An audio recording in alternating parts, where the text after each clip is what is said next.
mundo. Vamos a noticias internacionales. En La Habana, Cuba, decenas de miles de personas participaron en una misa celebrada en la Plaza de la Revolución. La ceremonia marcó una triunfal presencia del Papa Francisco en la isla. Tenemos el informe desde la capital cubana de nuestro compañero Santiago Pablo.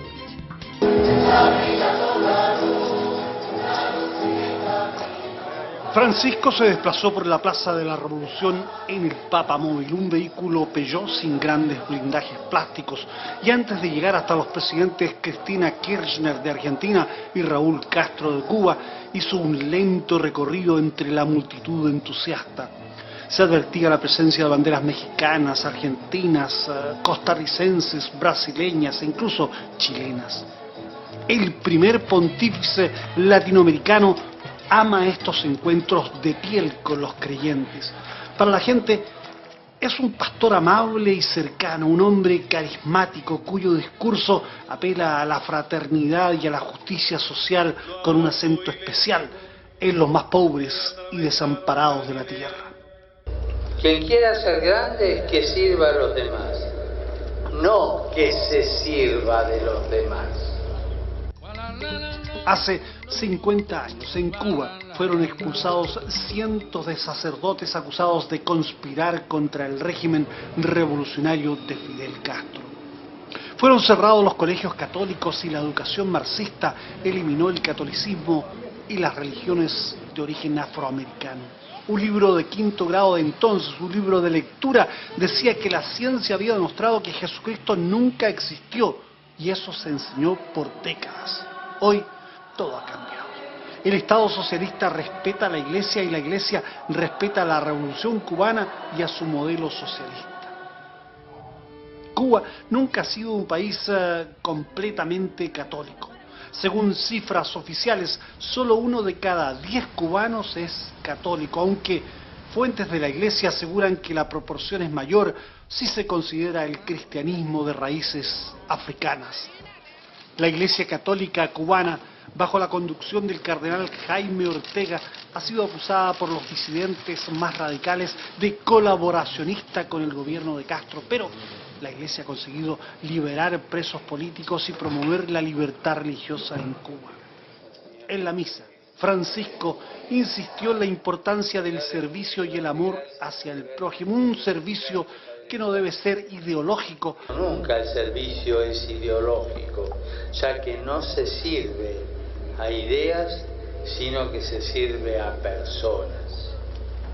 En la Plaza de la Revolución recordó también las negociaciones de paz entre el gobierno colombiano y las FARC. Dijo Francisco, no podemos permitirnos otro fracaso más en la búsqueda de la paz en Colombia. Luego de la misa, el Papa se reunió con Fidel Castro, que ya se acerca a los 90 años.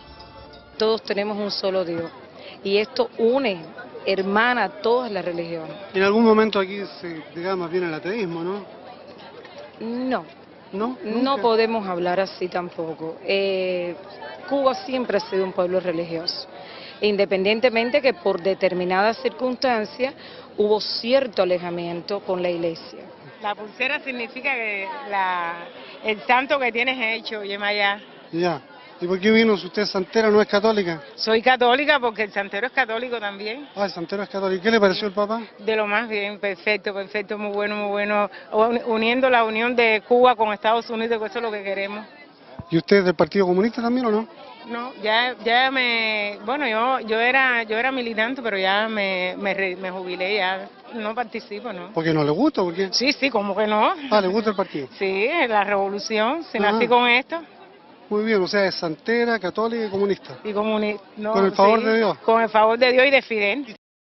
Una jornada inolvidable con el Papa Francisco en La Habana, Cuba. No hubo alusiones políticas, sino muy sutiles en relación con el servicio, por ejemplo, que el servicio no debe ser ideológico, sino que debe ser un servicio enfocado en el hombre, en la persona humana. Y una frase fundamental que por lo menos a mí me queda como algo importante en su homilía, en su mensaje a los cubanos. Quien no vive para servir, no sirve para vivir. En La Habana, Santiago Pavlovich, Cristian Mercado, 24 horas. Bueno, en este acto histórico entonces el Papa Francisco viajó a Cuba para celebrar este acercamiento que ha tenido la isla con Estados Unidos, del cual también él fue uno de los artífices. En este encuentro además sostuvo una reunión con Fidel Castro. Por otro lado, durante esta semana también se espera el fallo de la Corte Internacional de Justicia de La Haya en este veredicto por la demanda de Bolivia. Hay varios temas que queremos conversar, esta visita histórica y la pronta resolución de La Haya, y para eso hemos invitado al analista internacional Pablo Jofré. Pablo, bienvenido acá a Canal 24 Horas. Cristian, muchas gracias por la invitación. ¿Cómo lees tú esta visita del Papa Francisco a Cuba? Muy positiva no solo para Cuba, sino para Latinoamérica, creo yo. En función, es la tercera visita de un Papa en menos de 20 años. Claro, la primera fue Juan Pablo II, el 98, Benedicto XVI, XVI, el 2012, y ahora el Papa Francisco. O sea, solo Brasil, que es el país con mayor cantidad de católicos del mundo, ha tenido la visita de tres papas, o de estos tres papas, ¿no? Eso muestra la importancia que se le da, no tanto por el tema de los creyentes que puede haber en Cuba o no, lo decía el reportaje de Santiago Pavlovich, ¿no? Son 11 millones de habitantes, no hay un porcentaje de población católica, y hay un sincretismo religioso muy interesante que la cultura afrocubana se resalta en eso. Y fue una religión que estuvo prohibida durante más de 60 años después de la Revolución. Claro, pero hubo procesos dentro de este discusión, diálogo y distanciamiento entre el mundo católico y el gobierno de la Revolución Cubana. Hasta el año 92 fue declarado un Estado ateo. El año 92 ya se declara un Estado secular. A partir entonces de la caída del bloque socialista viene un cambio también desde el punto de vista de las relaciones con la Iglesia Católica. Y en esta visita, ante tu pregunta sobre si es positivo o no es positivo, cómo se vislumbra, creo que es positivo en función del papel que está cumpliendo Cuba en muchos aspectos. Uno, lo que tiene que ver en la normalización de relaciones con Estados Unidos, es un espaldarazo a este proceso. No en balde, la próxima visita, a continuación de la visita de Cuba, es a Estados Unidos. Es reunirse con Obama, es reunirse en un encuentro con jóvenes también, y también un espaldarazo al papel que ha cumplido Cuba, por ejemplo, en el proceso de paz colombiano. Un proceso difícil, complejo, donde uno de los garantes es precisamente Cuba. Pero también tiene que ver con la propia historia del Papa Francisco, ¿no? Es un Papa que a sus 78 años no ha visitado nunca Estados Unidos, ¿no? Y los más cercanos a él, en un interesante reportaje que hace el New York Times, lo vinculan a un distanciamiento también del punto de vista de la forma de vida, lo que es Estados Unidos, mucho más cercano el Papa Francisco a Latinoamérica. Creo que ahí hay elementos políticos y religiosos que hay que considerar en esta visita, pero lo considero muy beneficioso para Latinoamérica, muy positivo para el proceso de normalización de relaciones, y hay que ver cómo avanza con relación al fin del embargo, que es el otro proceso donde el Papa ha dado también su opinión. Muchos analistas veían también en los viajes papales anteriores un posible cambio. Después de la visita de Juan Pablo II se instauró la Navidad, el 25 de diciembre, como fecha de día feriado. Luego, el día después de la visita del Papa Benedicto XVI, el último Papa que había visitado la isla, se decretó el Viernes Santo, el día de la muerte de Jesucristo, como feriado nacional. Muchos estaban pendientes también a lo que puede ser el anuncio de Fidel, o sea, de Raúl Castro en estos días. Yo me acordaba de Fidel ahora, lo comentábamos fuera de cámara, esa es la foto del viaje. Sí, sin duda, es la visita, ¿no? Una visita fuera de programa. Además, no estaba contemplado. Y primero dijeron que no iban a haber fotografías. Exactamente, y hubo una fotografía y hubo un intercambio de libros. ¿Por qué es la foto del viaje? De libros ideológicos también, no solo la foto, ¿no? Un Papa Francisco que ha revolucionado la Iglesia Católica, y un dirigente que revolucionó desde el punto de vista político a Latinoamérica y muy influyente en gran parte del mundo. Es, como dices tú, la foto del viaje, más allá de reunirse con los jóvenes en Félix Varela, o reunirse con la población creyente en la Plaza de la Revolución, o ir a Holguín, o ir posteriormente a Santiago de Cuba. El encuentro con Fidel y el intercambio de libros ideológicos, ¿no? O sea, Lorenzo Pranzano, libros que tienen que ver con la ideología de la Iglesia, y al mismo tiempo Fidel le regala Fidel y la religión, de Frei Beto, un libro que marcó época.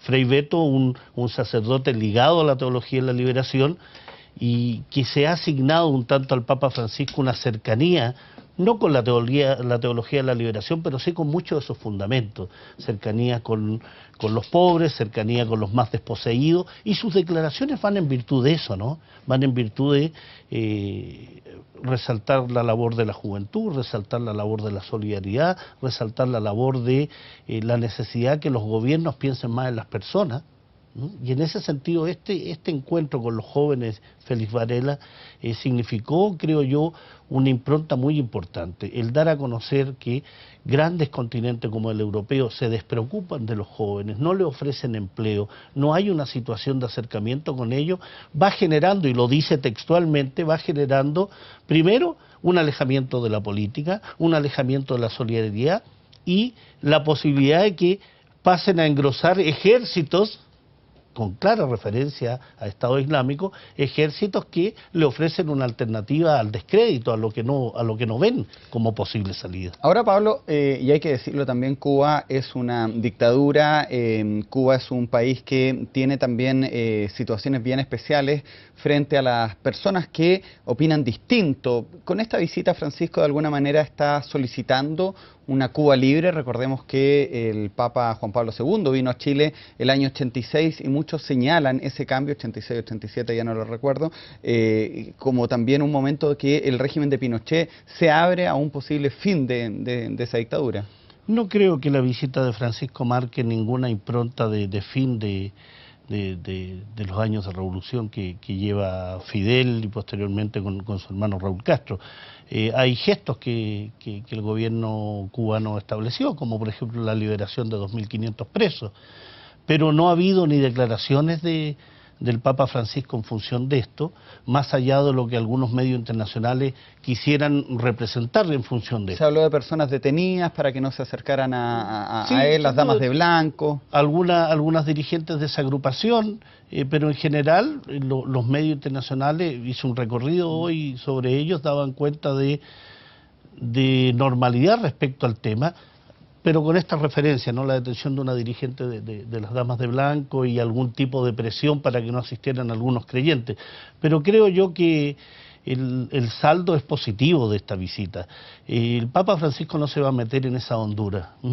Yo creo que ese trabajo se está encargado al arzobispo de La Habana, quien fue mucho más crítico respecto al gobierno cubano, con referencia a temas de libertad, temas de democracia, temas de mayor apertura. Pero yo creo que en la medida que por influencia de la Iglesia, por presión de la Iglesia, como se ha estado haciendo, se va avanzando en procesos que no es solo responsable Cuba, o sea, la situación política, económica y social cubana no es solo responsabilidad de los cubanos, hay una responsabilidad que tiene que ver con algo que no ha terminado y que el Papa ha dado su opinión, que es el tema del embargo. La normalización de las relaciones Estados Unidos-Cuba tiene mucho del otro lado también, y en ese sentido hay declaraciones por ambos lados. Bueno, la visita del Papa Francisco a Cuba ya es literalmente historia. Hablemos de lo que viene, la visita del Papa a Estados Unidos. ¿Qué se puede esperar de esta visita en dos actos que van a ser también bastante seguidos por la prensa? Uno, el primer discurso de un Papa en el Congreso de los Estados Unidos y también este futuro discurso que va a dar a las Naciones Unidas. ¿Qué se pretende o qué se espera que pueda comunicar el Papa Francisco, que es un Papa mucho más político que su antecesor Benedicto XVI? Yo creo que va a haber dos ejes principales, uno que tiene que ver con el medio ambiente. Bueno, su encíclica, Laudato Si, habla sobre eso, y un tema que tiene que ver con la defensa de los derechos de las personas, derechos amplios de las personas, en el empleo, en lo que tiene que ver con la migración. Creo que va a haber esos dos ejes principales. El tema medioambiental, recordemos que Estados Unidos es uno de los principales causantes de la contaminación, principales responsables de la contaminación en el mundo, y al mismo tiempo es un país que tiene que ver y que influye mucho en muchos temas que hemos tratado incluso en este programa. La migración, los refugiados, el tema de la solidaridad internacional, el intervenir en el desarrollo de los países, en la posibilidad de la solidaridad, en la posibilidad de un comercio justo. Yo creo que tiene dos grandes posibilidades, no solo ante el Congreso de Estados Unidos, que es eminentemente político, sin duda, en el seno de un Congreso dominado por los republicanos, y en el seno de las Naciones Unidas, donde el mensaje es planetario. Hay un mensaje local, al mundo norteamericano, que tiene una trascendencia también internacional, pero ahí en lo planetario, en lo universal, en lo que tiene que ver con la Asamblea General de las Naciones Unidas, creo que va a ser el mensaje más potente y más duro. Primero, un mensaje que tiene que ver con la necesidad de que las naciones más desarrolladas tengan responsabilidad respecto al resto de los países, y donde el tema de la migración, el tema de los refugiados y el tema de las guerras va a tener un eje central. Ahora la pregunta es, ¿la voz papal, la voz del Papa Francisco realmente puede presionar a los países a tomar decisiones de carácter político importante? ¿Es el Papa un actor relevante en la política internacional hoy? Eso me recuerda, Cristian, una discusión de la Segunda Guerra Mundial, ¿no? Muy antigua. Muy antigua, cuando le decían a Joseph Stalin respecto al papel del Papa en los conflictos que se vivían en la época. Y Joseph Stalin le preguntaba a su interlocutor, ¿cuántas divisiones tiene el Papa? No tiene divisiones militares el Papa. Hay una influencia moral, es una influencia del punto de vista ético, un punto de vista de la influencia desde el punto de vista de la solidaridad, un llamado a ser más humano. No tiene una influencia del punto de vista material, pero sí una influencia política muy, muy fuerte. O sea, la Iglesia Católica sigue siendo el conglomerado más grande del mundo en cuanto a creyentes, ¿no? Supera con crece a cualquiera de las otras creencias, de las otras religiones. Entonces la voz del Papa es una voz que es escuchada. Ahora, primero, digámoslo también, en Estados Unidos la religión católica no es la mayoritaria. Sí, ¿no? Hay mucha población que se ha ido alejando, especialmente en Estados Unidos también, del catolicismo. ¿Podría este viaje del Papa, aprovechando este circuito que va a hacer por la ONU, sumar católicos a la iglesia norteamericana?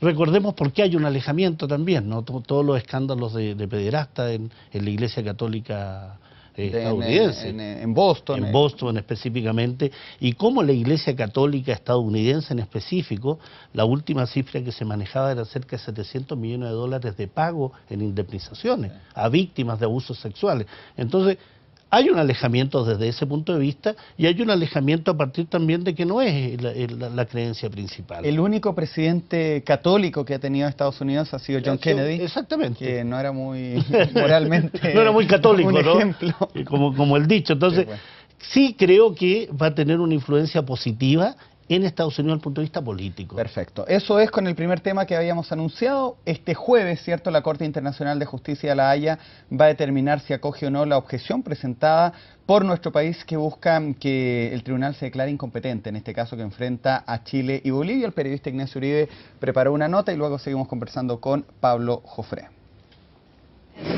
Solo faltan 4 días para que la Corte Internacional de La Haya abra sus puertas. Solo horas para conocer una importante determinación, la que será leída en el Gran Salón de la Justicia del Palacio de la Paz, día en que el tribunal más importante de Naciones Unidas le dirá al mundo si tiene o no competencia, como lo solicitó nuestro país, en el caso que enfrenta a Chile y Bolivia, tras la demanda presentada por el gobierno de Evo Morales, que con esta busca una negociación que le permita a la nación altiplánica obtener una salida soberana al Océano Pacífico. El primer paso, que podría ser el último si es que se acoge la postura chilena, o bien el inicio de un largo proceso que más allá del tiempo tiene optimistas a nuestras autoridades. Esta es una carrera que vamos a ganar, sea en los primeros 100 metros si es que se acoge la objeción, o en los 1500 metros si es que tenemos que discutir el fondo. Declaraciones del canciller chileno en una entrevista con el Mercurio, en donde aseguró que tarde o temprano Bolivia tendrá que convencerse de que no podrá obligar a ceder territorio. Muñoz estará en Chile el día jueves. En La Haya, nuestro país, será representado por el agente Felipe Bulnes. El agente, y que vayan los coagentes. Eso es lo que corresponde en esta etapa, que esperamos sea la final, pero como dije, estamos dispuestos y preparados para cualquier eventualidad. Eventualidad, dice Muñoz, esta sería que la Corte asegure que tiene competencia en este caso, o que decida determinar eso en el mismísimo juicio. Si la Corte se llegase a declarar competente, estaría vulnerando la intangibilidad de los tratados. Le estaría enviando a toda la comunidad internacional una verdadera señal de alarma, porque significaría que todos los tratados son revisables por la Corte. Independiente de lo que resuelva la Corte, Chile debe estudiar la conveniencia de seguir o no en el Pacto de Bogotá. Esto porque hemos visto que la Corte no está fallando de acuerdo a derecho y está tratando de hacer fallos salomónicos. El Pacto de Bogotá al que adhirió Chile es el que obliga a los países a ir a la Corte Internacional si es que surge una demanda. Una decisión que hay que pensar fríamente, ha dicho el gobierno, no dejándose llevar por una coyuntura. La actitud de Evo Morales es otro tema que endurece los semblantes en nuestro país. El propio canciller aseguró que Morales ha sido claro en señalar que si pierde, seguirá reclamando. Por eso hemos preguntado si Bolivia respetará el fallo o no. Remató. ¿Cómo hay que afrontar este fallo en primera instancia de La Haya que se va a dar el día jueves? Bueno, lo haremos con tranquilidad, ¿no? Y ahí hablaremos al país después de eso. La presidenta también estará en Chile el día jueves y junto con el canciller partirá a la Asamblea de Naciones Unidas en Nueva York tras conocer su veredicto, el que será seguido en Bolivia y en nuestro país, día en que la Corte declare si en este caso es competente o no. Bueno, ahí la Corte Internacional tiene que decir si es competente o no. Pablo Jofré, ¿cuáles son los escenarios posibles que enfrenta nuestro país luego de esta resolución? Este jueves, lo importante es consignar de que la discusión, el dictamen de este jueves respecto a la objeción presentada por Chile a la competencia de la Corte. Claro, es un prejuicio o un juicio anterior, sí, para que es no... un juicio anterior. Entonces los escenarios en ese contexto es, uno, que la Corte acoja esta objeción. Esta objeción de competencia, que diga, ¿sabe? La presentación de Chile ha sido lo suficientemente potente y nosotros dictaminamos que no tenemos competencia para ver la demanda boliviana. Ahí gana Chile. Se acaba el juicio. Se acaba el juicio. Se acaba el juicio. Una segunda tiene que ver que la Corte rechaza la objeción presentada por Chile y por tanto viene todo el proceso frente a la discusión de fondo boliviana, que es que Chile se siente de buena fe a discutir sobre el acceso soberano de Bolivia al mar. ¿Qué hubiera sido el comienzo del juicio si es que Chile no hubiera presenta la objeción? Si no presenta la objeción. Y ese puede ser el panorama previsible para este jueves, ¿no? Ya. Que la Corte definitivamente diga. ¿En función de qué, Cristian? La primera es que acoge, ¿cierto? Se acaba el juicio, acoge la objeción chilena. La segunda es que no acoge la demanda, la pretensión chilena, y el juicio sigue su curso normal, y por tanto vamos a tener ahí la presentación de contramemoria, réplica, dúplica, y los alegatos orales y la sentencia definitiva. Algo que conocemos bien después que conocemos con el tema de Perú, ¿no? Claro. Y que otro de los escenarios es que definitivamente la Corte Internacional no se pronuncie sobre el tema de competencia y que siga el juicio en función de la sentencia definitiva, que es un escenario menos probable. Yo te diría que el escenario más probable, en virtud de incluso de los palincestos que uno lee de las declaraciones del gobierno chileno, es que se dé la segunda opción. Es decir, que se declare competente y comience el juicio que fue interrumpido o fue paralizado en función de la demanda chilena. Ahora es un juicio largo y oneroso, sí, costoso. Sin duda. Es costoso, y lo que nos llevaría después a tratar de discurrir qué es lo que conviene para la amistad de nuestros pueblos. El enfrascarnos en estas discusiones, seguir en estos juicios o tratar de buscar otras alternativas. Y yo te daba la segunda alternativa porque en función de lo que ha sido la historia de los fallos de la Corte Internacional de Justicia desde el año 1948 a la fecha, ha habido 117 fallos. Si uno considera memorándum y opiniones consultivas, serían 200 más o menos, ¿no? Opiniones consultivas del tipo, ¿es este territorio una tierra de nadie en función de...? No. Vamos a hablar solo de los fallos. 117 fallos, de los cuales el 43% de esos fallos han sido en función de reconocer la competencia de la Corte Internacional en estos temas. Ese es un tema que maneja también la Cancillería chilena. Y solo el 32% ha sido en función de declararse incompetente en función de la presentación que han hecho los países. Hay ahí un antecedente ya de porcentajes, ¿no? Y el porcentaje restante, 22 fallos, han sido en función de fallos salomónicos, que se han denominado así. Que el último que lo vivimos fue el propio, ¿no? Que dejan bien un fallo neutral, exactamente, un fallo más neutral. ¿Pero cómo se podría dar un fallo salomónico en esta demanda que es sentarse a conversar? Claro. Difícil. Por eso yo me inclino por la segunda salida. Ahora, Pablo, recordémosle a la gente también que Chile está imputando a la Corte Internacional de la Haya reclamando el Tratado de 1904. ¿Por qué le dicen a la Haya usted no tiene nada que ver? Porque la Haya se creó en el 46, el organismo que se crea junto con Naciones Unidas es el brazo judicial de la ONU, y el 47 se ve en la frontera y el 48 se firma el Pacto de Bogotá, que le da competencia a la Haya en todo lo que venga después. Entonces Chile dice, a ver, señores de la Haya, nosotros firmamos el Pacto de Bogotá de 1948, pero ustedes no estaban creados en 1904, que es el tratado que tenemos con Bolivia. Claro, pero ahí hay un tema hábil de la diplomacia boliviana, porque no están pidiendo que se pronuncie en virtud del Tratado de 1904, sino que están pidiendo que se sienten de buena fe a discutir una salida soberana a Bolivia.